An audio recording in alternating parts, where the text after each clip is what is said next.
नमस्ते बच्चों। आज हम पढ़ेंगे आपकी पाठ्य पुस्तक क्षितिज के गद्य भाग के पाठ नेताजी का चश्मा, जिसके लेखक श्री स्वयं प्रकाश जी हैं। सर्वप्रथम लेखक के बारे में जान लेते हैं। स्वयं प्रकाश जी का जन्म सन 1947 ईस्वी में मध्य प्रदेश के इंदौर शहर में हुआ। मैकेनिकल इंजीनियरिंग की पढ़ाई के बाद इन्होंने एक औद्योगिक प्रतिष्ठान में नौकरी की। इनके बचपन और नौकरी का एक बड़ा हिस्सा राजस्थान में बीता। फिलहाल स्वैच्छिक सेवानिवृत्ति या अपनी इच्छा से रिटायरमेंट लेना, जिसे हम VRS भी कहते हैं, उसके बाद वे भोपाल में रहने लगे और वसुधा पत्रिका के संपादन से जुड़ गए। 8वें दशक में, दशक का मतलब 10 वर्ष का समय, 8वें दशक का मतलब सन 1970 से सन 1980 के बीच का समय, इसमें लेखक के रूप में उभरे स्वयं प्रकाश जी वर्तमान समय में आधुनिक कहानी के महत्वपूर्ण लेखक हैं। उनके करीब 13 कहानी संग्रह प्रकाशित हो चुके हैं, जिनमें सूरज कब निकलेगा, आएंगे अच्छे दिन भी, आदमी जात का आदमी और संधान उल्लेखनीय हैं। उनके बीच में विनय और ईंधन उपन्यास भी चर्चित रहे हैं। उन्हें कई पुरस्कार मिले, जिनमें पहल सम्मान, बनमाली सम्मान, राजस्थान साहित्य अकादमी पुरस्कार, इन पुरस्कारों से उन्हें पुरस्कृत किया जा चुका है। मध्यम वर्गीय जीवन के कुशल चित्रकार स्वयं प्रकाश जी की कहानियों में आम जनता के शोषण के विरुद्ध एक स्वर है और हमारे सामाजिक जीवन में धर्म, जाति, संप्रदाय और लिंग भेदभाव जो हो रहा है इसके आधार पर, उसके खिलाफ विरोध का स्वर है। इनकी कहानियाँ रोचक किस्सागोई शैली में लिखी गई। रोचक किस्सागोई शैली यानी ऐसे ढंग से कोई किस्सा सुनाना जो रोचक लगे। ये कहानियाँ हिंदी की वाचिक परंपरा को समृद्ध करती हैं। वाचिक परंपरा यानी बोलकर जो कहानी सुनाई जाती है, जैसे हमारे दादी नानी के ज़माने में, उस परंपरा को आगे ले जाती है। अब इस पाठ के बारे में बताया गया देश और देशभक्ति क्या है। तो कहा गया है कि चारों ओर सीमाओं से घिरे भूभाग का नाम ही देश नहीं होता। देश बनता है उसमें रहने वाले सभी नागरिकों, नदियों, पहाड़ों, पेड़ पौधों, वनस्पतियों, पशु पक्षियों और इन सबसे प्रेम करने तथा इनकी समृद्धि के लिए प्रयास करने का नाम देशभक्ति है। नेताजी का चश्मा कहानी कैप्टन चश्मे वाले के माध्यम से देश के करोड़ों नागरिकों के योगदान को बताती है, जो इस देश के निर्माण में अपने अपने तरीके से सहयोग करते हैं। और कहानी ये भी बताती है कि इस प्रक्रिया में बड़े ही नहीं, बच्चे भी शामिल हो सकते हैं। अब इस पाठ को पढ़ने से पूर्व मुझे प्रसिद्ध कवि श्री शेरजंग गर्ग जी की एक कविता याद आ रही है, जो उन्होंने देश के ऊपर लिखी है। आपको जरूर सुननी चाहिए। कविता कुछ इस प्रकार है। ग्राम नगर या कुछ लोगों का नाम नहीं होता है देश, संसद सड़कों आयोगों का नाम नहीं होता है देश। देश नहीं होता है केवल सीमाओं से घिरा मकान, देश नहीं होता है कोई सजी हुई ऊंची दुकान। देश नहीं क्लब जिसमें बैठे करते रहें सदा हम मौज, देश नहीं होता बंदूकें, देश नहीं होता है फौज। जहाँ प्रेम के दीपक जलते वही हुआ करता है देश, जहाँ इरादे नहीं बदलते वही हुआ करता है देश। हर दिल में अरमान मचलते वही हुआ करता है देश, सज्जन सीना ताने चलते वही हुआ करता है देश। देश वही होता जो सचमुच आगे बढ़ता कदम कदम, धर्म जाति भाषाएं जिसका ऊंचा रखती हैं परचम। पहले हम खुद को पहचाने फिर पहचाने अपना देश, एक दमकता सत्य बनेगा नहीं रहेगा सपना देश। एक दमकता सत्य बनेगा नहीं रहेगा सपना देश। ये कविता देश के बारे में लिखी गई है। किसी एक और अन्य प्रसिद्ध कवि की 4 पंक्तियां मुझे देश के ऊपर याद आ रही हैं कि देश नहीं बनता है मिट्टी गिट्टी ईंट मकानों से, देश नहीं बनता है मिट्टी गिट्टी ईंट मकानों से। माँ का मस्तक ऊंचा होता बेटों के बलिदानों से, माँ का मस्तक ऊंचा होता बेटों के बलिदानों से। तो इस प्रकार देश का गौरव देश में रहने वाले नागरिकों की देशभक्ति से बढ़ता है। अब हम पाठ को पढ़ेंगे। नेताजी का चश्मा। एक हवलदार साहब किसी कंपनी में काम करते थे, तो हर 15वें दिन कंपनी के काम से उन्हें एक कस्बे से गुजरना पड़ता था। कस्बा बहुत बड़ा नहीं था। कस्बे में कुछ पक्के मकान, एक बाजार, एक लड़कों का स्कूल, एक लड़कियों का स्कूल, एक सीमेंट का छोटा सा कारखाना, 2 ओपन एयर सिनेमा घर जो खुले हुए थे, और एक नगर पालिका थी जो कभी कोई सड़क पक्की करवा देती, कभी पेशाब घर या टॉयलेट बनवा देती, कभी कबूतरों के रहने वाली जगह पे छतरी लगवा देती, कभी कोई कवि सम्मेलन वगैरह करवा देती। इसी नगर पालिका के किसी उत्साही बोर्ड या प्रशासनिक अधिकारी ने अपने जो कस्बे को शहर कहते थे, उसके मुख्य बाजार के मुख्य चौराहे पर नेताजी सुभाष चंद्र बोस की एक संगमरमर की प्रतिमा या मूर्ति लगवा दी। ये कहानी उस प्रतिमा के एक छोटे से हिस्से के बारे में। लेखक कह रहे हैं कि पूरी बात तो मुझे पता नहीं, लेकिन शायद देश में अच्छे मूर्तिकारों की कमी हो गई है, या अच्छी मूर्ति की जो अनुमानित लागत या कीमत है वो नगर पालिका के बजट से कहीं ज़्यादा थी, या नगर पालिका ने मूर्ति को बनाने में जो काफ़ी समय लगाया, चिट्ठी पत्री में ऊहापोह यानी दुविधा में रहे, और उसके जो प्रतिमा के बनने की शासनावधि या आदेश की अवधि थी वो ख़त्म होने लगी, तो किसी स्थानीय या लोकल कलाकार को ही अवसर देने का फैसला किया, और वो भी नहीं मिला तो अंत में कस्बे के किसी हाई स्कूल के ड्राइंग मास्टर को या कला शिक्षक को ये जिम्मेदारी दे दी होगी, जिनका नाम लेखक ने मास्टर मोतीलाल मान लिया है, और जिन्होंने महीने भर में ही मूर्ति को बनाने का वादा किया होगा। मूर्ति संगमरमर की थी, 2 फुट ऊंची, टोपी की नोक से कोट के दूसरे बटन तक सुंदर लग रही थी। फौजी वर्दी में नेताजी और भी सुंदर और मासूम और कमसिन लग रहे थे। कमसिन मतलब कम उम्र के। मूर्ति को देखते ही दिल्ली चलो और तुम मुझे खून दो, मैं तुम्हें आज़ादी दूंगा, आज़ादी के नारे याद आने लगते थे। इस नज़र से एक प्रशंसनीय और सफल कोशिश थी। मूर्ति में केवल एक कमी ही थी जो देखते ही खटकने लगती थी, कि नेताजी की आंखों पर संगमरमर का चश्मा नहीं था। एक साधारण और चश्मे के काले फ्रेम वाला असलियत का चश्मा था जो मूर्ति से मेल नहीं खाता था। हवलदार साहब जब पहली बार कस्बे से गुजरे और कस्बे के चौराहे पर पान खाने के लिए दुकान पर रुके, तो उन्होंने इस बात पर गौर किया और उनके चेहरे पर एक आश्चर्य की मुस्कान फैल गई कि वाह भाई, आइडिया तो अच्छा है, मूर्ति पत्थर की लेकिन चश्मा असली। जीप कस्बे से आगे निकल गई, लेकिन हवलदार साहब इस मूर्ति के बारे में सोचते रहे और अंत में वो इस निर्णय पर पहुँचे कि कुछ भी हो, कुल मिलाकर कस्बे के नागरिकों का यह प्रयास जो है प्रशंसा के योग्य है। महत्व तो मूर्ति के रंग रूप या कद का नहीं, बल्कि उस भावना का है जो उन नागरिकों में है, वरना देशभक्ति तो आजकल मजाक की चीज़ बनती जा रही। दूसरी बार जब हवलदार साहब उधर से गुजरे तो उन्हें मूर्ति में कुछ अंतर दिखाई दिया।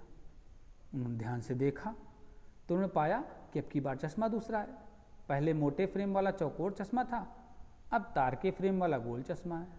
हवलदार साहब आश्चर्य में पड़ गए, वाह भाई क्या आइडिया है, मूर्ति के कपड़े तो नहीं बदले जा सकते लेकिन चश्मा तो बदला जा सकता है। तीसरी बार फिर से नया चश्मा। हवलदार साहब की आदत पड़ गई, हर बार कस्बे से गुजरते समय चौराहे पर रुकना, पान खाना और मूर्ति को ध्यान से देखना। एक बार जब उनका आश्चर्य सीमा से बाहर हो गया तो उन्होंने पान वाले से पूछा, क्या बात है भाई, तुम्हारे नेताजी का चश्मा हर बार बदल जाता है। पान वाला एक मोटा सा काले रंग का हंसमुख आदमी था। हवलदार साहब का सवाल सुनकर वो पहले तो आंखों ही आंखों में हंसा, फिर उसने दुकान के नीचे पान थूका और अपने लाल काले दांत दिखाकर बोला, ये काम तो कैप्टन चश्मा वाला करता है। क्या करता है? हालदार साहब ने पूछा। पान वाले ने बताया, अरे चश्मा चेंज कर देता है, चश्मा बदल देता है। हालदार साहब को समझ नहीं है, क्या मतलब, क्यों चश्मा बदल देता है? अरे कोई गिराक आ गया यानी ग्राहक आ गया तो उसको अगर चौड़ा चौखट वाला यानी चौड़े फ्रेम वाला चश्मा चाहिए तो कैप्टन कहाँ से लाएगा? तो मूर्ति से उतार के उसको वही चश्मा दे देता है और मूर्ति पे दूसरा लगा देता है। अब हालदार साहब को बात समझ में आने लगी।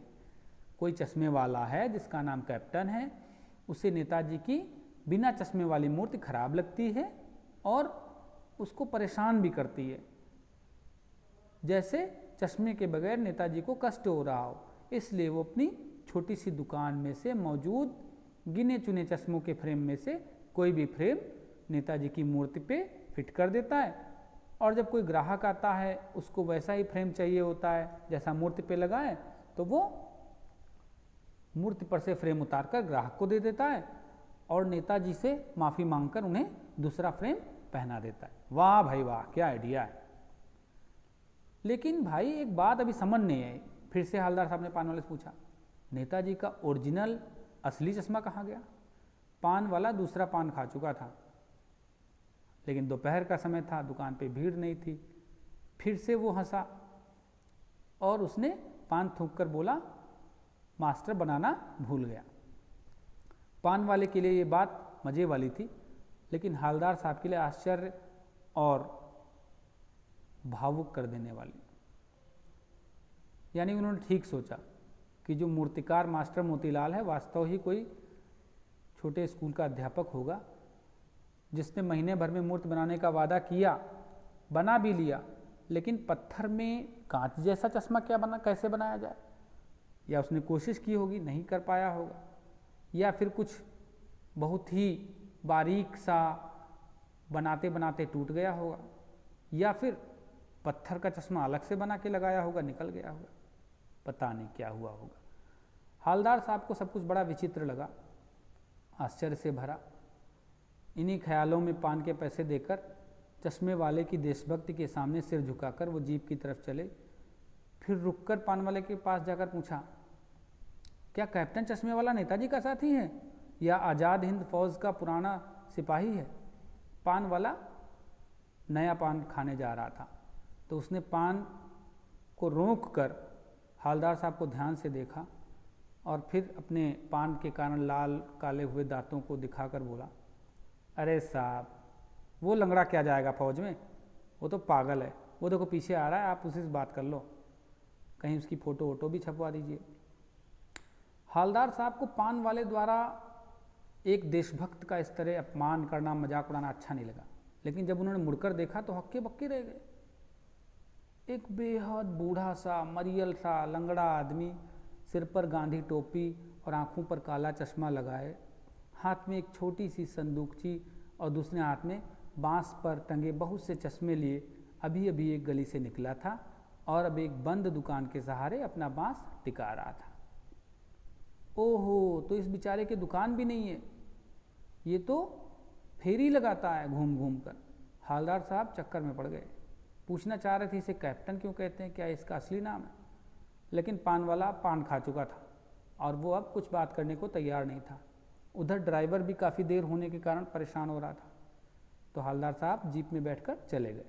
देखिए चित्र में दिखाया गया है कि किस तरह से एक पैर से दिव्यांग कैप्टन चश्मे वाला अपनी चश्मे की दुकान से चश्मा निकालकर नेताजी को पहना रहा है।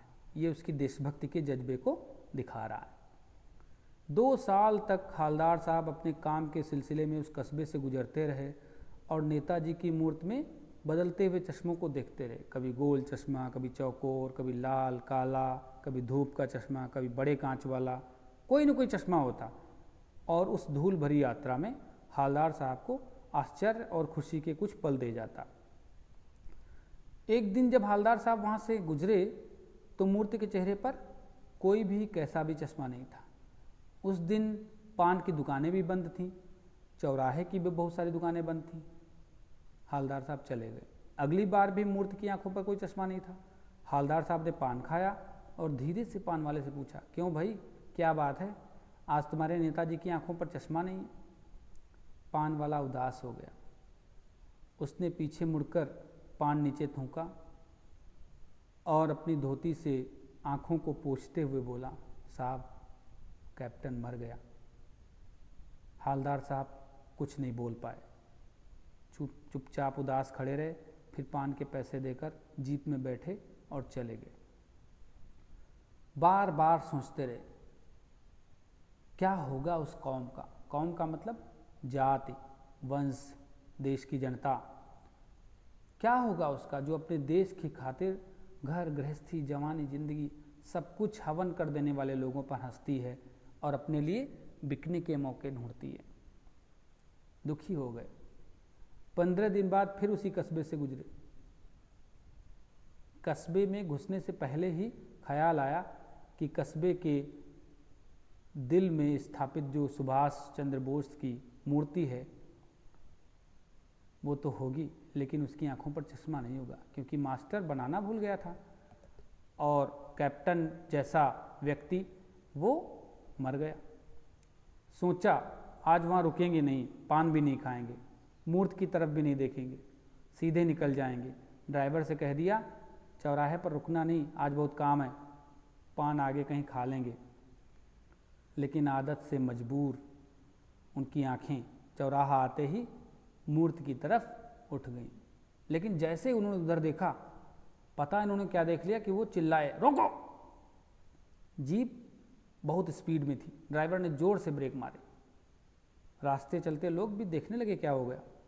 जीप रुक पाई कि नहीं रुक पाई, धीमी हुई। बस हालदार साहब जीप से कूद कर लगभग दौड़ते हुए तेज कदमों से मूर्ति की तरफ लपक कर गए और उसके ठीक सामने जाकर अटेंशन यानी सावधान की मुद्रा में खड़े हो गए। उन्होंने देखा कि मूर्ति की आंखों पर सरकंडे से बना हुआ यानी पतली सी लकड़ियों से बना हुआ छोटा सा चश्मा रखा हुआ है, जैसा किसी ने बच्चे ने बनाकर रख दिया। हालदार साहब बहुत भावुक हो गए। बच्चे के द्वारा बनाए गए चश्मे की बात पर उनकी आंखें भर आई और वो ये सोचने लगे कि जिस देश के बच्चे भी देशभक्ति की भावना से परिपूर्ण हों, वो देश कभी पीछे नहीं रह सकता, वो देश हमेशा आगे जाएगा। इस प्रकार ये पाठ समाप्त होता है। पाठ के प्रश्नोत्तर हम अगले वीडियो में चर्चा करेंगे। धन्यवाद।